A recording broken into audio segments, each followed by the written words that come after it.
कक्षा 12 NCERT maths 3.3 प्रश्नावली है, जिसका प्रश्न क्रमांक है 9वां कि यदि आप व्यू ए बराबर 0 ए बी यदि है पंक्तियां और यह है स्तंभ तो 1/2 ए धन ए डैश तथा 1/2 ए ऋण ए डैश ज्ञात कीजिए।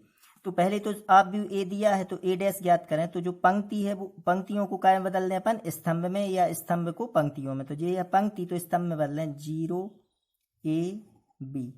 यह भी पंक्ति है तो स्तंभ में ऋण के ए 0 सी, यह आ जाएगा ऋण का बी ऋण सी और 0। यह ए डैश हो गया। अब अपन को मान ज्ञात करना है 1/2 ए धन ए डैश। तो पहले अपन ए, आप व्यू ए है और यह ए डैश है तो ए धन ए डैश ज्ञात करें। ए धन ए डैश बराबर इन दोनों को जोड़ें अगर तो क्या आ जाएगा, 0 और 0 जोड़ेगा तो 0, ए और ऋण का ए तो 0, यहाँ बी यहाँ ऋण का बी तो 0, यहाँ ऋण का ए धन का ए तो 0, 0 और 0 तो 0, सी और ऋण का सी तो 0, ऋण का बी धन का बी तो 0, ऋण का सी धन का सी 0, 0 और 0 जोड़ेंगे तो 0। यह तो शून्य आप भी आ गया। तो यहाँ अपन को ज्ञात करना था कि 1/2 ए धन ए डैश। अब इसमें अगर हम 1/2 का गुणा करें 0 0 0 तो बराबर क्या आ जाएगा, 1/2 को इसमें गुणा करेंगे तो 0 यानी शून्य ही आप व्यू आएगा, शून्य सम आप व्यू। यह इसका आंसर हो जाएगा 1/2 ए धन ए डैश का। अब ज्ञात करना 1/2 ए ऋण ए डैश का। तो पहले अपन ज्ञात करें ए ऋण ए डैश, तो या 1/2 यहाँ कर लें 1/2 ए ऋण ए डैश बराबर 1/2। अब ए ऋण ए डैश ज्ञात करें तो ए ऋण ए डैश, यह आप व्यू ए है और ये ए डैश है तो 0 में से 0 घटाएंगे तो 0, ए में से ऋण का ए घटेगा तो ऋण ऋण का धन का ए यानी 2a आ जाएगा, बी में से ऋण का भी तो धन के 2b बन जाएंगे, ऋण का ए और यहाँ भी ऋण का ए हो जाएगा तो ऋण के 2a, 0 में से 0 तो 0, सी में से घटेगा ऋण का सी तो ऋण ऋण का धन का सी यानी 2c, ऋण के बी में से बी घटेगा तो ऋण ऋण के हो जाएंगे 2b, ऋण के सी में से सी घटाएंगे तो ऋण के 2c, 0 में से 0 तो 0। अब 1/2 का क्या कर दें, इसमें गुणा कर दें। जब 1/2 का गुणा करेंगे तो यह आ जाएगा कितना, यह 0, 2 से 2 कट जाएंगे यानी a, यहाँ 2 कट जाएंगे तो b, यहाँ ऋण का a 0, यहाँ c, यहाँ ऋण का b, यहाँ ऋण का c, 2 से 2 कट जाएंगे और यह 0। तो यह जो आप व्यू आ रहा है वो तो a आ रहा है पूरा। नहीं, इसमें से अगर अपन ऋण कामन निकाल दें, ऋण कामन निकाल दें, यह भी आंसर लिख सकते हैं अपन, या इसमें ऋण कामन निकाल दें तो क्या आ जाएगा, यह आ रहा है। अगर ऋण कामन लें तो ए डैश का मान आ रहा है, ए डैश का मान देखें तो इसे ही आंसर लिख सकते हैं अपन। यह 1/2 ए ऋण ए डैश हो गया और यह हो गया 1/2 ए धन ए डैश का आंसर।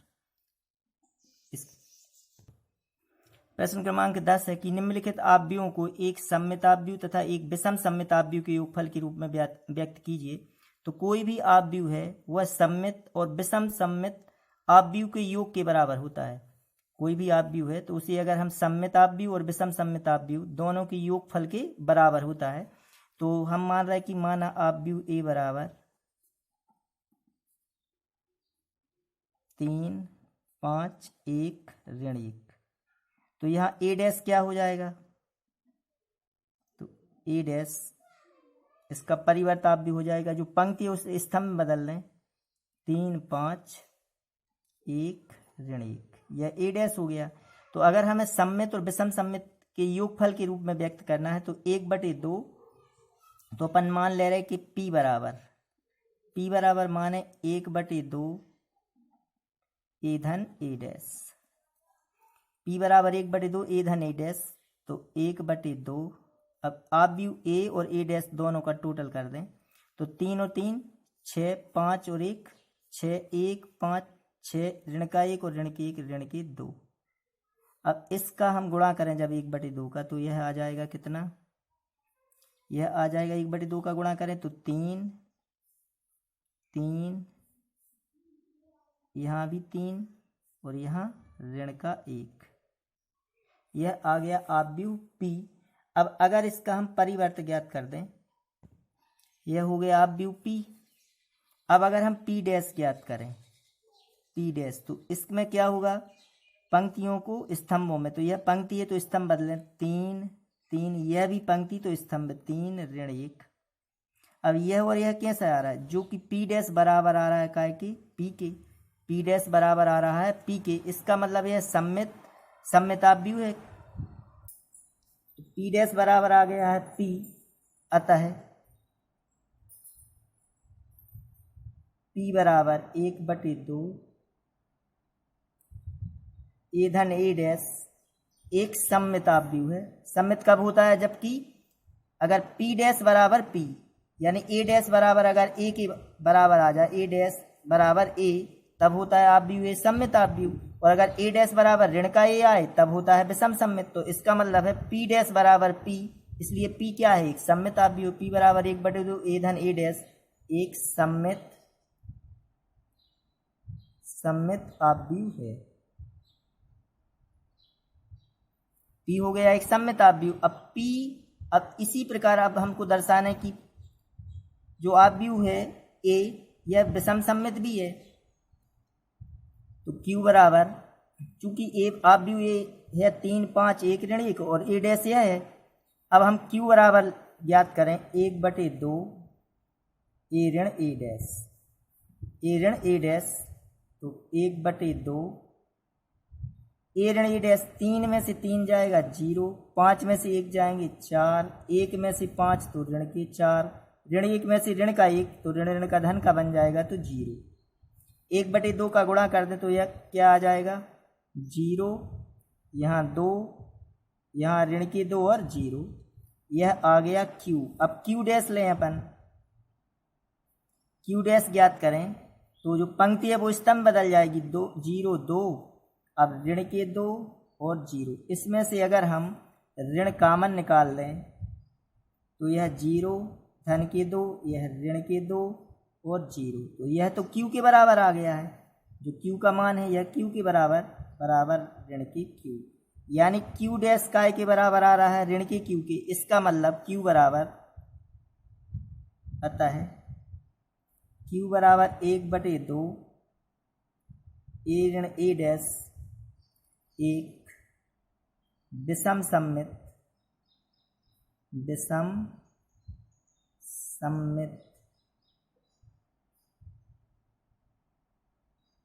आव्यूह।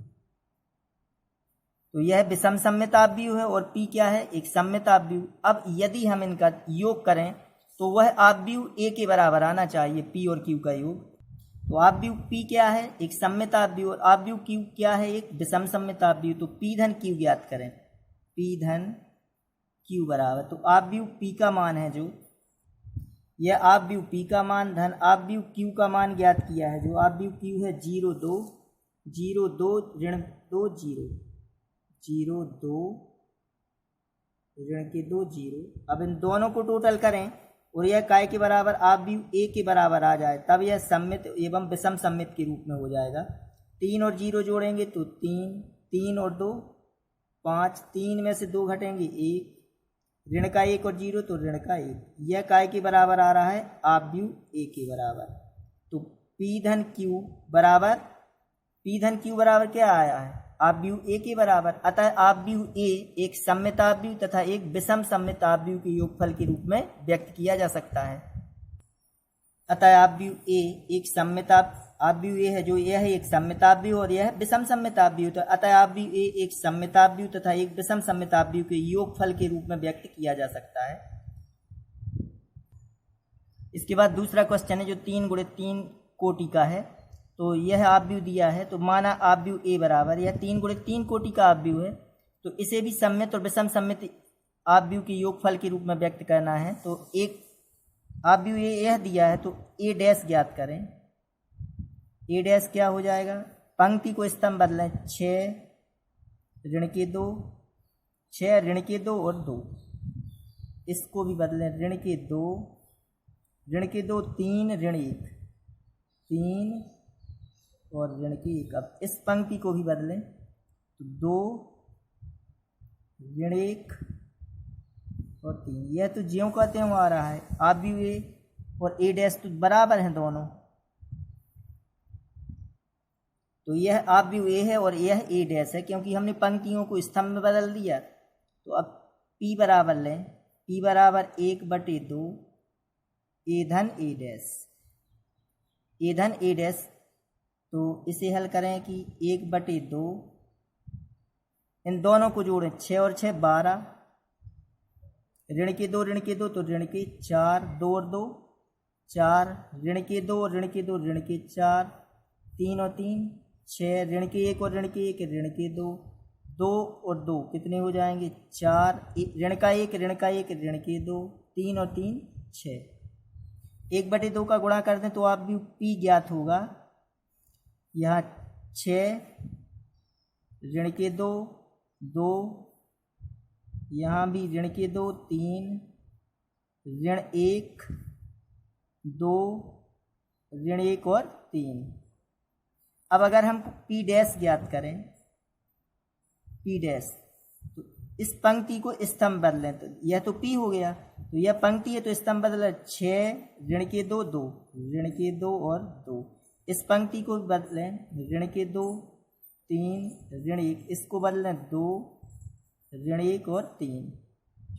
तो यह P, यह काय के बराबर, यह P का मान और P डैश का मान बराबर बराबर आ रहा है P, यानी P डैश बराबर P। इसका मतलब है अतः P बराबर 1/2 ए धन ए डैश 1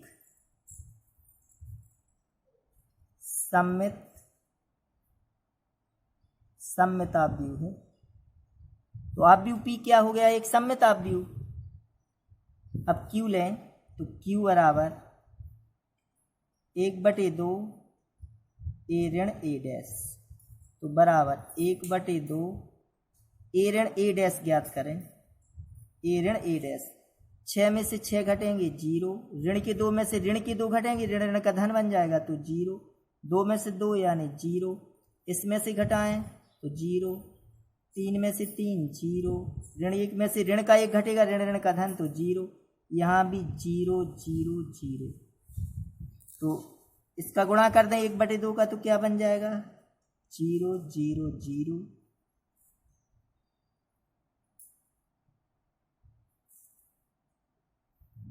तो अगर हम Q डैश ज्ञात करें तो यह तो ज्यों का त्यों आ जाएगा।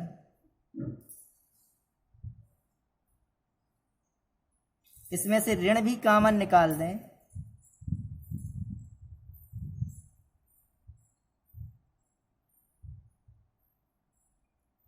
यह बराबर आ गया काय के -Q के, यानी Q डैश आ रहा है -Q के बराबर, इसलिए अतः Q बराबर 1/2 ए ऋण ए डैश 1 विषम सम्मित आव्यूह है। यह एक विषम सम्मित आव्यूह और P है एक सम्मित आव्यूह। अगर इन दोनों का योग करें तो आव्यूह A के बराबर आना चाहिए, तो P धन Q बराबर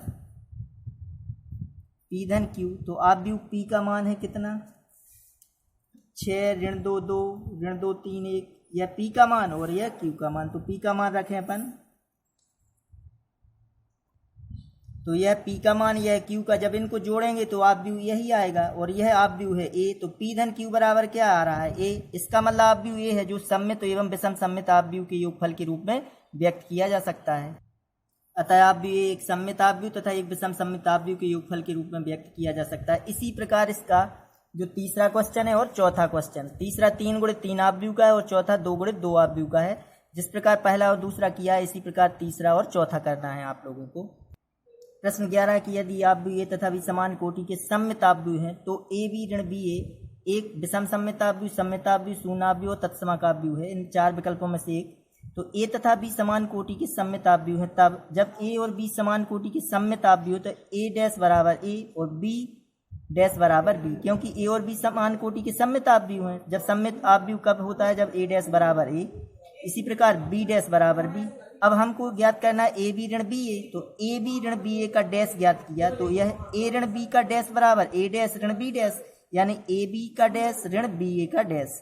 अब ए बी डैश बराबर क्या होता है? ए बी डैश बराबर होता है ए बी का डैश बराबर b dash into a dash. A b का डैश बराबर b dash into a dash, तो ए बी का डैश बराबर b dash a dash, b a यह आ जाएगा ए डैश और बी डैश। बी डैश बराबर क्या हो सकता है? बी, और ए डैश का मान ए रख दें अपन। इसी प्रकार ए डैश का ए और बी डैश का बी। अब इसमें से अगर हमने ऋण का मान लिया तो यह ए बी आ गया, यह ऋण के बी ए। इसका मतलब है ए बी ऋण बी ए का होल डैश बराबर ऋण ए बी ऋण बी ए। यह ज्यों का त्यों ए डैश बराबर यदि ऋण ए है तो इसका मतलब क्या है? यह विषम सममित आव्यूह, क्योंकि इसका डैश यही संख्या यह और यह बराबर, लेकिन इसका डैश काय के बराबर? ऋण के बराबर। यानी अगर यह पी डैश बराबर ऋण के पी, तब यह आव्यूह होगा जो विषम सममित आव्यूह होगा। तो यह एक विषम सममित आव्यूह है। तो यह एक विषम सममित आव्यूह है। यदि आव्यूह ए बराबर कास अल्फा ऋण साइन अल्फा कास अल्फा तथा ए धन ए डैश बराबर आई, तो अल्फा का मान ज्ञात करना है। तो यह आव्यूह ए डैश हो गया। पंक्ति को स्तंभ में, स्तंभ को पंक्ति में बदल दिया। तो ए धन ए डैश बराबर आई, तो यह आव्यूह ए, यह ए डैश बराबर आई का मान। आई 2 गुणे 2 कोटि का आव्यूह है। इन दोनों को जोड़ दिया, cos alpha cos 2 cos alpha ऋण sine alpha 0 sine alpha minus sine alpha 0 cos alpha 2 cos alpha बराबर 1। तुलना की तो 2 कास अल्फा बराबर 1, तो 2 कास अल्फा बराबर 1, तो कास अल्फा बराबर 1/2, कास अल्फा बराबर 1/2 कास की कास 60 का मान, तो कास अल्फा बराबर कास 60, तो अल्फा बराबर 60 यानी पाई/3। यह इसका आंसर हो गया। तो यह प्रश्नावली अपनी समाप्त हुई। यह दोनों अब ए है, यह ए डैश ज्ञात कर दिया, दोनों को जोड़कर बराबर आई के बराबर। यह ए और यह ए डैश बराबर आई, दोनों को टोटल किया तो 2 कास अल्फा, यहाँ इसकी तुलना कर दी। किसी की भी तुलना कर सकते थे, यह 0 है तो इसकी से तुलना होगी। तो कास अल्फा बराबर 1/2 कास 60 का मान है, तो कास अल्फा बराबर कास 60 अल्फा बराबर तो 60 यानी पाई/3। यह आंसर हो गया। यह आंसर है कौन सा? पाई/3 बी नंबर। यह प्रश्नावली समाप्त।